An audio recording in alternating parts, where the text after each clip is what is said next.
The human hand is a lethal weapon. Empty or containing small discs such as these, especially if the hands belong to one of the legendary cloak and dagger specialists of Japan, the dreaded ninja. They were killers for hire, trained in espionage and assassination. These star-shaped discs, called shuriken, were just one of the tools of their trade, which was indeed a bloody business.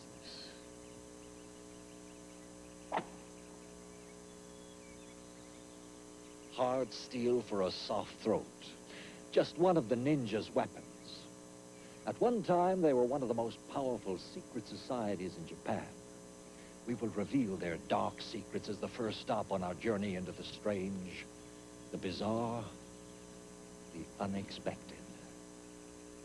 Take a voyage into the mysterious void of outer space. Get close to an inferno millions of times hotter than an atomic explosion. Watch the eerie transformation of laser beams into a space-age concerto. Go inside one of the largest musical instruments in the world. Join the hunt with a pride of lions as cubs learn the cruel lessons of survival. Discover the startling secrets of how a bat seeks out its prey. Explore the Amazon as the forces of nature reverse themselves to create a roaring tidal wave. Slither into a contest that pits man against the world's most lethal snakes. Stand back as champion spitters juice up to go the distance. Find out what it takes to win a contest for eating the most salamanders alive. The strange, the bizarre, the unexpected. These are the kinds of subjects a man named Robert L. Ripley challenged us to believe it or not. Ninja, silent, deadly.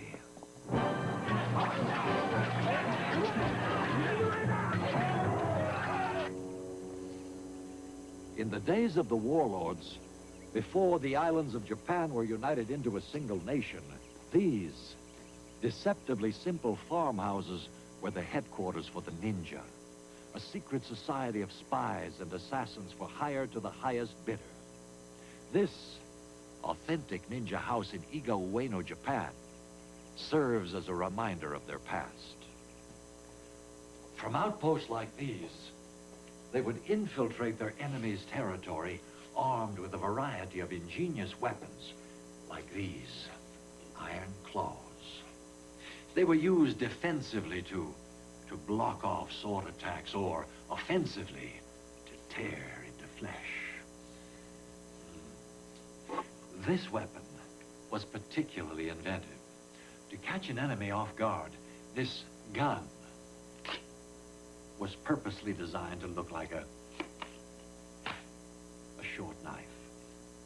Finally, there were the Tetsubishi, small, multi-pointed iron spikes. These were scattered on the ground to slow down a pursuing enemy.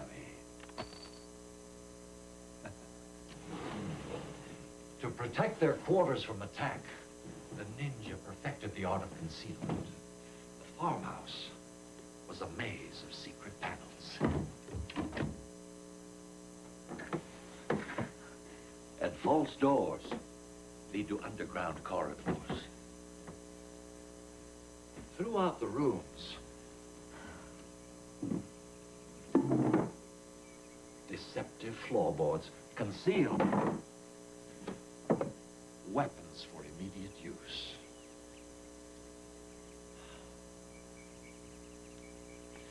But it wasn't just the weapons that set the ninja apart. It was their disguises and an ability to move in and out of situations with cunning, dexterity, and above all, stealth. The ninja have become the stuff of legend. In Japanese films, their exploits take on a superhuman quality.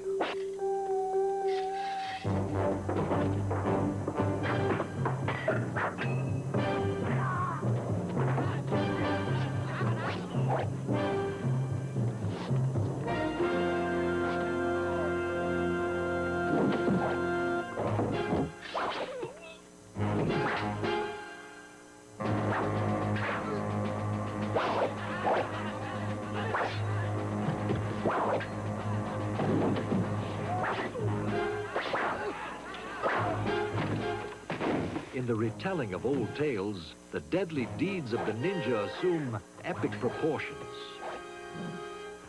Yet history supports many of their claims. There's the story of one famous ninja agent who infiltrated the stronghold of his employer's enemy to learn the date of an expected attack. He made his way in and eventually learned the information he had come for. On the way out, however, he jumped from a wall and into a steel trap. There was only one way to escape: cut off his leg. And that's what he did, without making a sound. Then he crawled away. It's assumed he passed on the information to a waiting Confederate before he killed himself, rather than be captured. The ninja were outlawed in the 17th century by the warlord Tokugawa. But here in Japan, through films and novels, their legend survives. Believe it or not.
This sci-fi.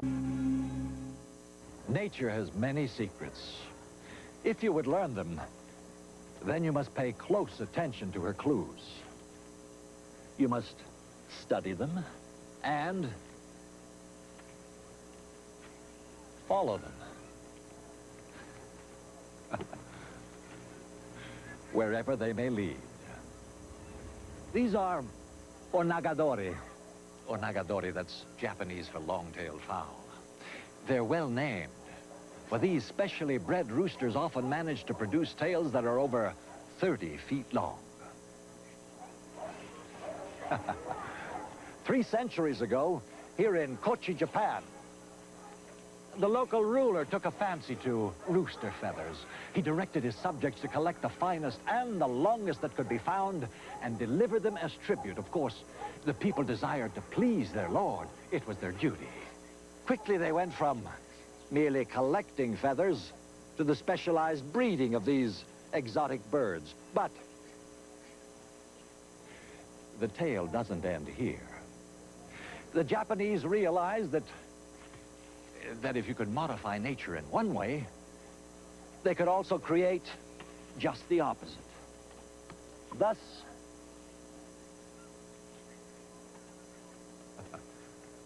the rooster without any tail at all. Nature is full of oddities, man-made or otherwise. In the wild, animal behavior can be deceptive. With a grouping of lions, adults and cubs alike seem to accept their status as the jungle's royal family with a lazy disregard for the realities of survival.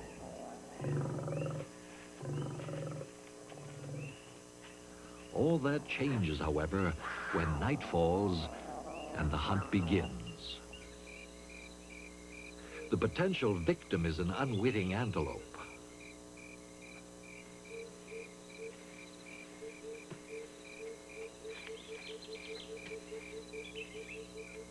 To capture these remarkable nocturnal scenes, naturalists devoted over 700 nights to the careful observation of both predator and prey.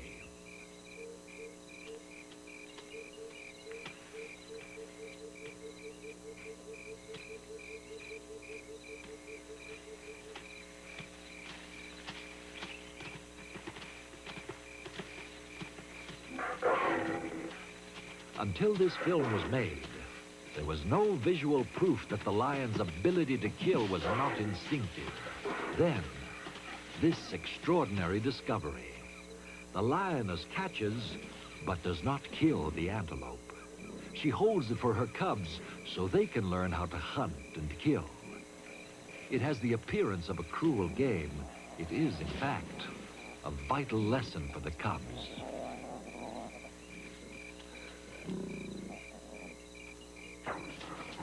The cubs can't keep the antelope in control.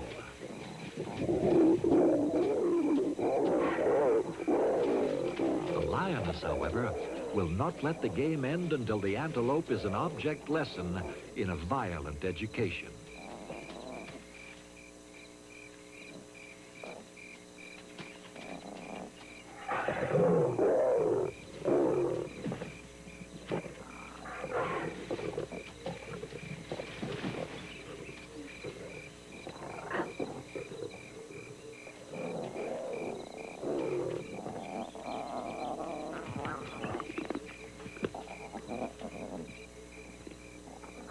The killing technique is simple, a stranglehold on the antelope's throat. But for the cubs to master that skill will require other lessons and other prey.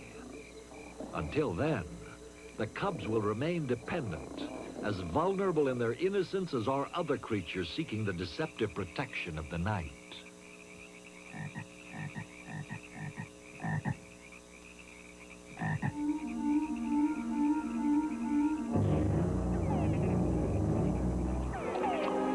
In the jungles of Panama, the croak of a frog results in instant death. Called a tree copse, the bat has an uncanny way of selecting its prey, a skill which motivated scientists to invade the jungle in hope of discovering the secret of its hunting technique.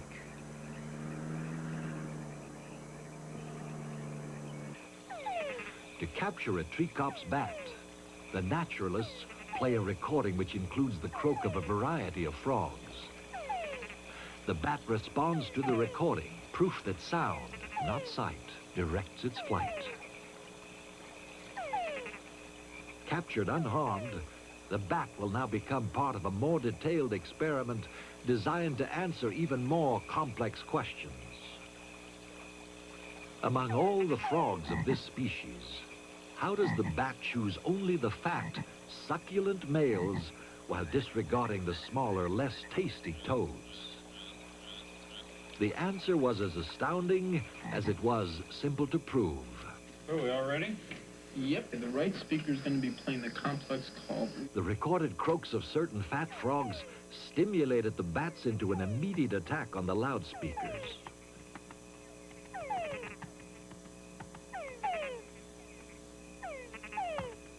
Similar experiments provided evidence that the bats could even distinguish between the dangerous sounds made by poisonous toads and the delectable sounds that promised a good meal. For naturalists, the conclusion was startling. The tree copse bat has learned to understand another creature's language and to use it in selecting and attacking its prey.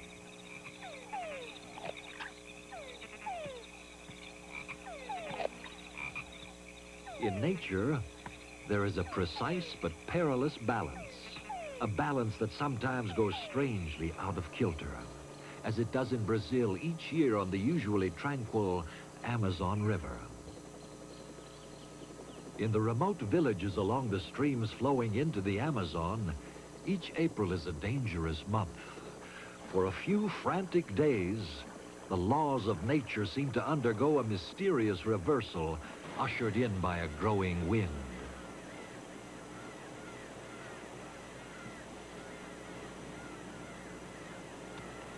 Suddenly, the sea undergoes a strange transformation.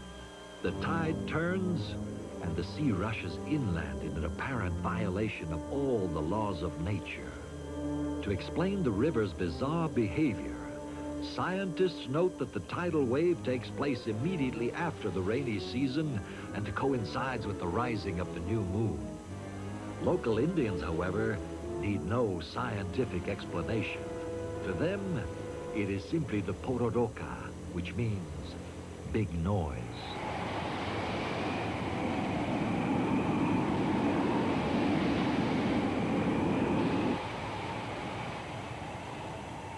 At speeds approaching 25 miles an hour, the waves reach a height of over 13 feet and will continue up the river almost 150 miles.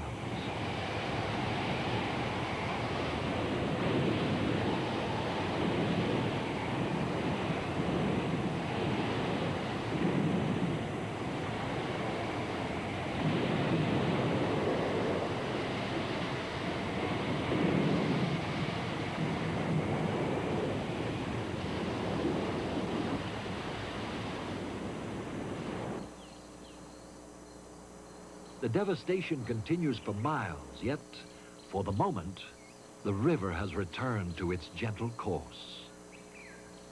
Villagers are again safe in their homes until next year, when the Pororoca will return again. In nature, despite such destructive forces, life is far from fragile. The Mojave Desert, California, a bleak and hostile environment. But even in so desolate a place as this, there is life, determined and resourceful. This whole circle is one single creosote, a common plant here, but one with an extraordinary ability. It's capable of renewing itself endlessly. It grows from the center outwards, and even as the center withers and disappears, the perimeter continues to expand. All this from a single tiny seed. Many of the bushes in this desert are over 100 years old, and some have been here 5 times that long.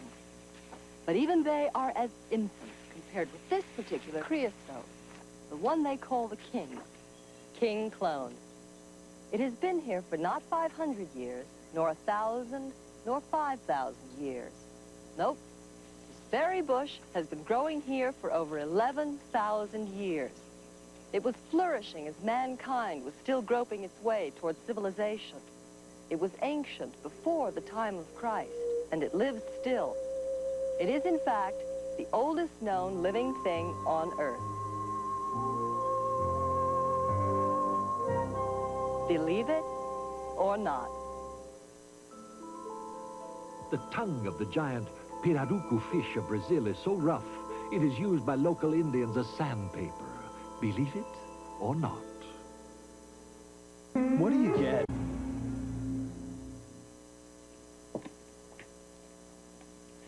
This studio will accommodate a large group of musicians. But in this case, the orchestra comes wrapped up inside this box. This is called a CMI, computerized musical instrument. A device that can reproduce and play back any sound or rhythm which has been programmed into its memory bank. For instance, the computer can duplicate the sound of a violin and enable you to reproduce its tone with any notes you choose.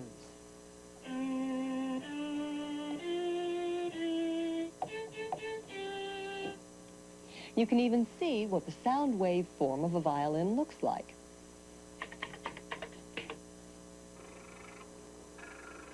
And you can push another button and reproduce the sight and sound of a trumpet.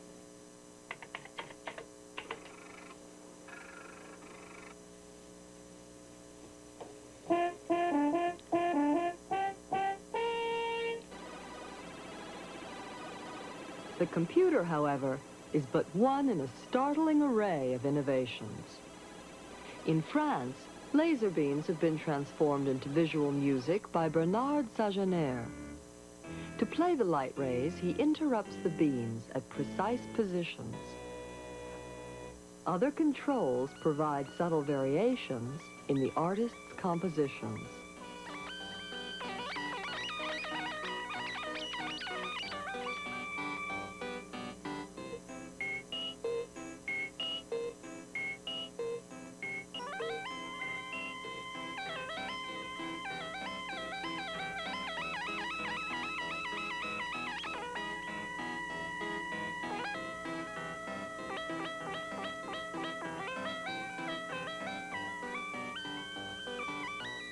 Sagenaire calls his instrument a laser harp.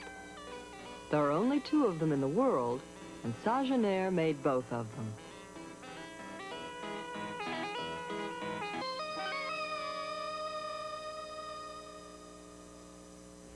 The inventive virtuosity displayed in the development of new instruments is not limited to musicians. In his Los Angeles studio, sculptor George Landry set out to create the world's largest stringed musical instrument. For Landry, the project is the realization of a dream, a giant-sized musical instrument that can be played by groups or individuals from inside. When completed, it will be almost 50 feet high and 16 feet across. To complete the work, Landry called upon composer Michael Stearns. As a sculptor, Landry was expert in executing the physical shape of the instrument.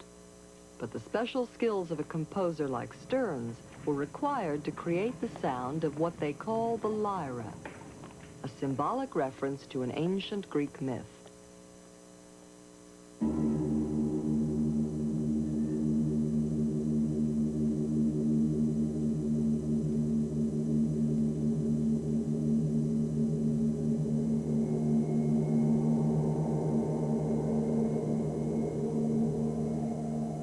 Costumed and choreographed, the performance demonstrates the full theatrical potential of Landry's creation.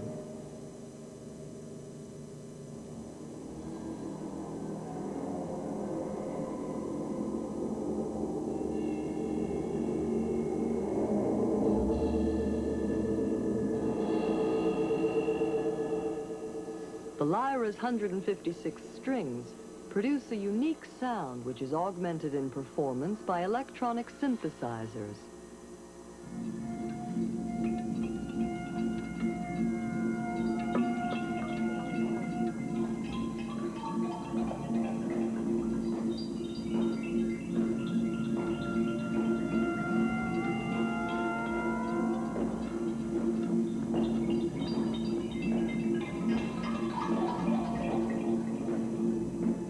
By linking music to sculpture, George Landry has created a combination as unique in its way as an unusual concerto composed within this office building in Germany. Influenced by the pervasive atmosphere of a high-tech environment, German composer Holst Liebermann was inspired to seek out the musical quality lurking inside the most ordinary of modern office machines. The challenge was to isolate each sound, provide an appropriate orchestration, and then give the downbeat.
Believe it?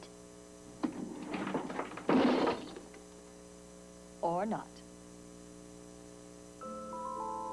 This musical instrument, the flute, is not named for the person who invented it, but for the flauta, a Sicilian eel. Believe it or not. Okay,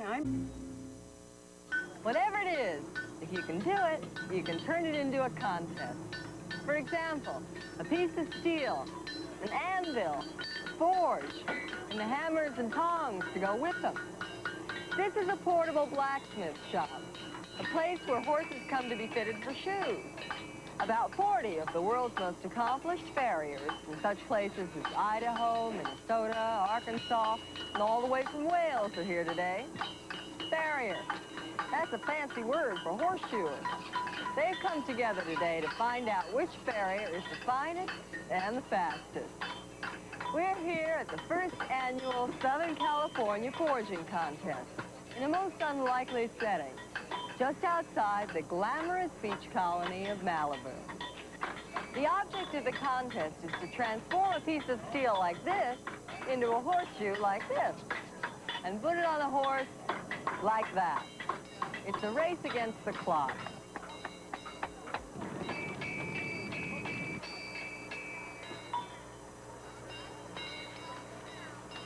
Although each farrier starts with an identical bar of steel, techniques are as distinctively different as the personalities of the contestants.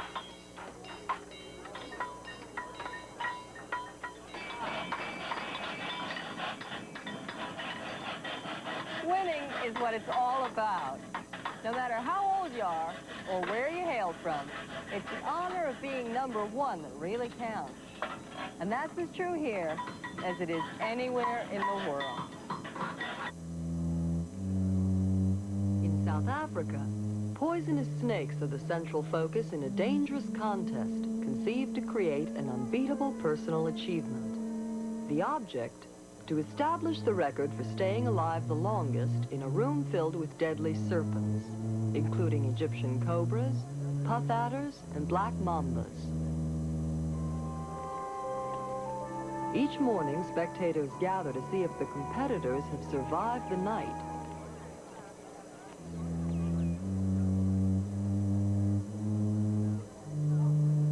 There's always a snake moving somewhere. There's always movement somewhere in the cage. And a person has virtually got to be completely aware of your surroundings so that if there's a movement, you've got to pick it up and know what it is and where it's going to. After 50 days, snake sitter Peter Snyman emerges to claim the record. But it's soon challenged by another determined competitor who invited 38 venomous reptiles to share his quarters. To win, all Johannes Mothemane has to do is to stay alive and hope that attending officials keep his companions well fed.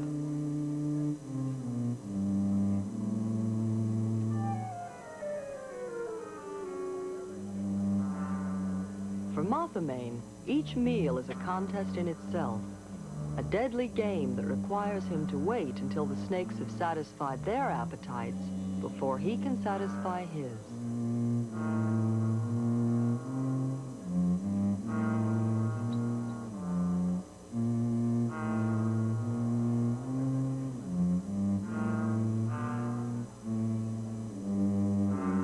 Alone with his slithering roommates, Mothemane was determined to survive for 52 days.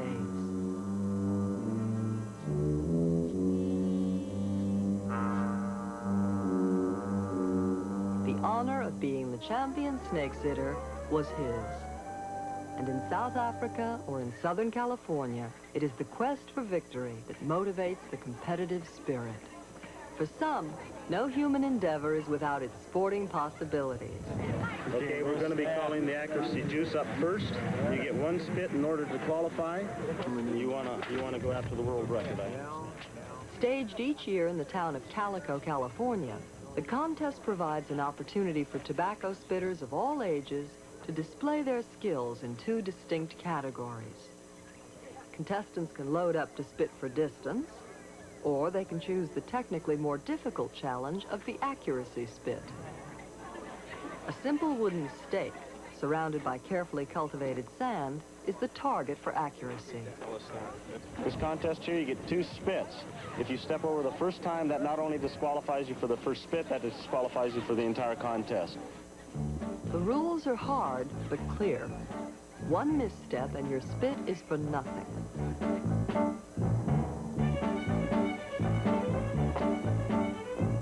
From footrail to post, the distance is 10 feet.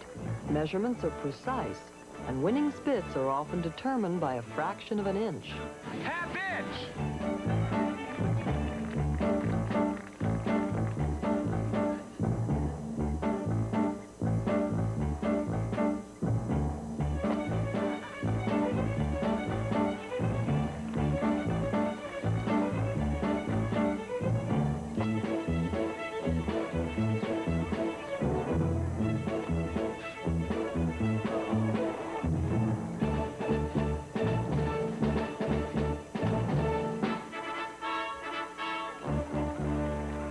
It's not exactly the Olympics, but it's fun to do your personal best. I suppose in anything, if you want to run the fastest or jump the highest or throw a shot put the farthest, I spit. As in any competition, there is a moment when the tension mounts, when everything rides on a single spit.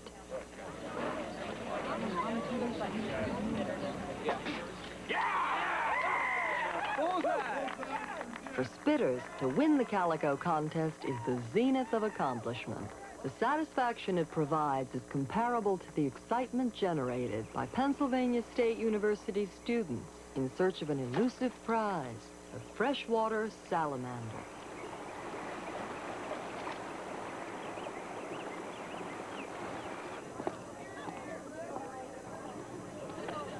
For members and guests of the Phi Delta Chi fraternity, salamanders are living proof that old fads never die. In the 1920s, eating live goldfish was all the rage. Times change, but the challenge remains the same.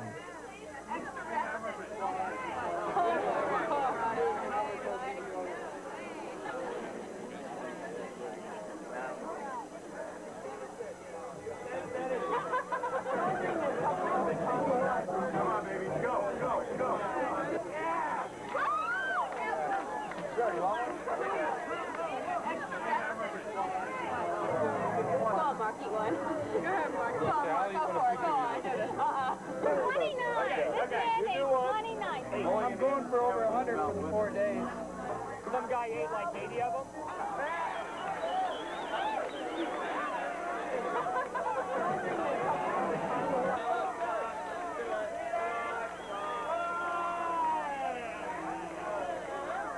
Because of faulty record keeping, the winner's final count is lost to history. Believe it or not. In a contest at Atlantic City, New Jersey, Israel Weintraub consumed 146 clams in 20 minutes. Believe it or not. A cop on a mission to protect. For tens of thousands of years, as man looked skyward at night, he could see only about 3,000 stars, yet had no knowledge of the vast universe that lay beyond his view. 3,000 stars. That's about all you can see with the naked eye. Oh, a few of the privileged astronomers with the crude instruments of the 19th century could see some tens of thousands of stars. But that was the limit to our knowledge of the size of our universe. Then, 60 years ago, only 60 years, a young American astronomer, Edwin Hubble, in this observatory on top of Mount Wilson, California, with this instrument, changed that conception. He discovered there was another universe out there. Night after night, during the winter of 1923, he would come here at dusk, put on a coat to protect himself against the bitterly cold mountain air. Then he would climb these stairs, get onto this platform, and ascend 50 feet to the top of the telescope. At that time, the largest in the world. Hubble focused the telescope's camera on a distant speck of light, then waited hours for an exposure. When the stars began to disappear in the dawn, Hubble would take the exposed negative plate to a small darkroom under the telescope and patiently wait in the dark for the image to be developed. And this is what it looked like. A mass of small specks on a piece of clear glass. Hubble had found a universe that contained not thousands of stars, but galaxy after galaxy filled with countless billions of stars moving about in seemingly unending space.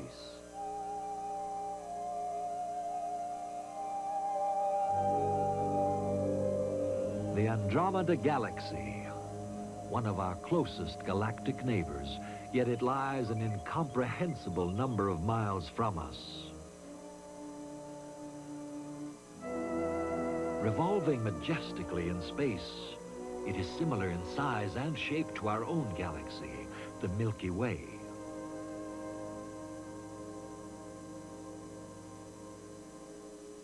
Hundreds of billions of stars, like our sun, make up its compact core.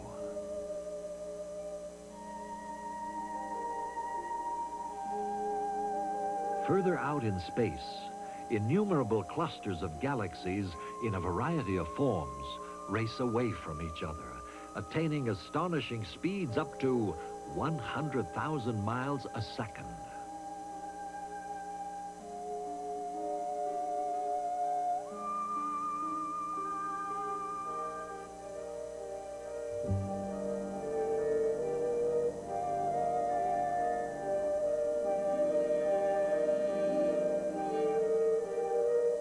As astronomers probe the edge of the known cosmos, one question is paramount. When and how did the universe begin? Most scientists today agree on one answer. It all started nearly 20 billion years ago. All matter in the universe expanding from an inconceivably hot and densely packed fireball. They called it the Big Bang Theory. But how do you prove a theory like this? Well, believe it or not, some evidence has been found to substantiate the theory.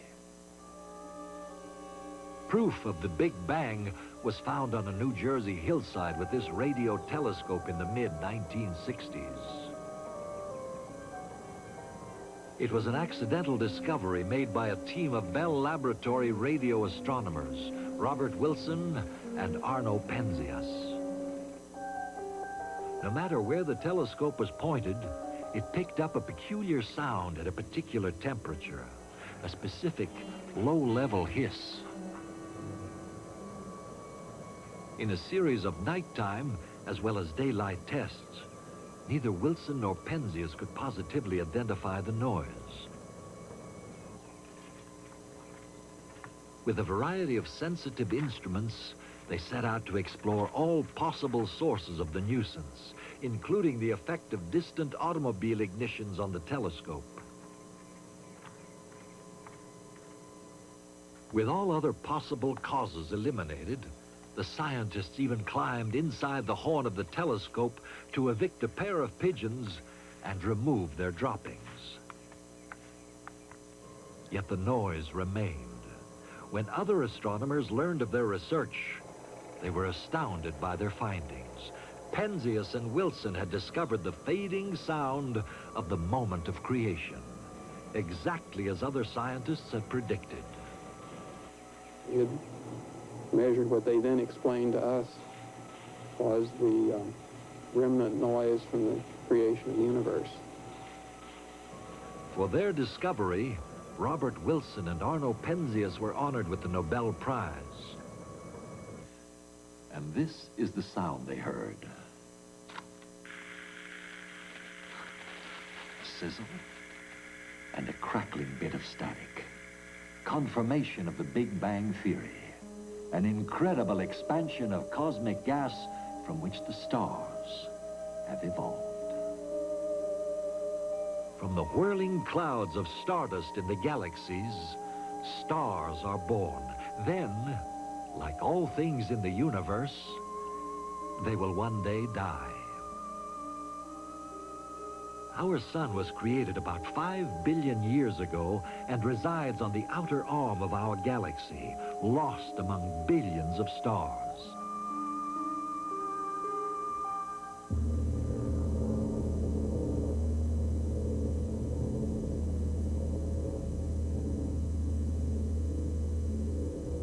The sun, our star,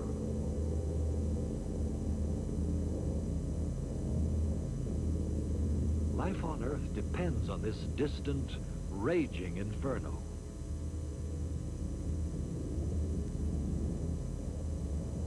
Temperatures exceed 27 million degrees, 1,000,000 times hotter than an atomic explosion.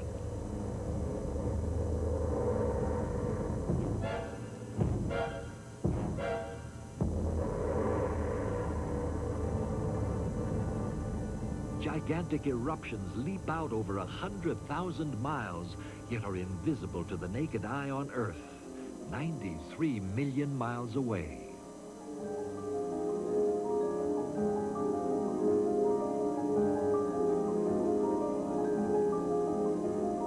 In comparison to the size of the sun, the Earth is a tiny speck.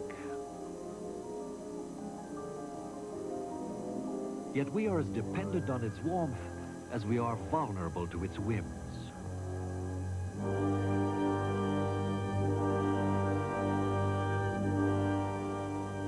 In about 5 billion years, astronomers predict the sun will begin to expand until it encompasses the planets Mercury, Venus, and the Earth itself.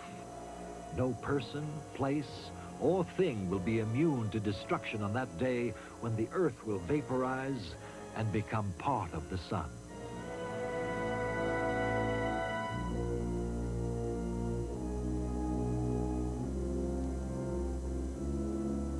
The inferno will pass. The atoms of the sun will collapse in upon themselves, and the once mighty sun will become a burnt-out star, a cold ember in outer space. And we will be one with the universe. Ashes to ashes, dust to dust.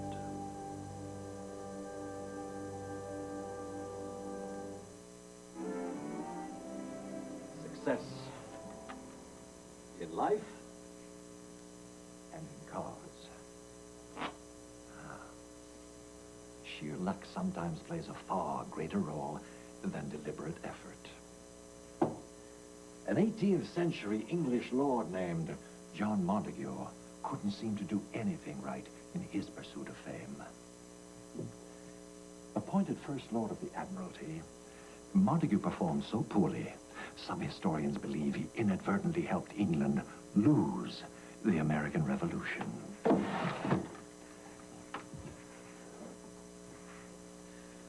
A beautiful group of islands in the Pacific was named after Montague, but then the name was changed. We know them now as the Hawaiian Islands. Nevertheless, not a single day goes by without millions of people invoking our hero's name because of something that happened at a card table. It wasn't a spectacular win or loss for that matter. No, you see, Montague was a gambling addict. Cards. He often got into marathon games of cribbage or whist that continued through day and night. He would refuse to leave the table, even to eat. But he did get hungry. At approximately 5 o'clock in the morning of August 6th, 1762, Montague ordered his manservant to make and bring him a simple, quick meal. And at that moment, quite unwittingly, our rather lackluster hero achieved immortality. Because what he told his man to do was just slap some roasted meat between 2 slices of bread. That's right. John Montague was also known as the Earl of Sandwich. Believe it or not. An alien autopsy captured on film. Sightings brings in the experts to analyze this legendary footage. Plus, a murder investigation hits a dead end until a psychic detective creates a composite of the killer's face. 5 years later, discover the truth behind today's greatest mysteries on an all-new Sci-Fi Channel Sightings, tomorrow at 8 p.m. Eastern. Now, the agents of the supernatural continue to plague the halls of the Collinwood Mansion. Join in the fight against evil. on back-to-back episodes of Dark Shadows. Sci-fi.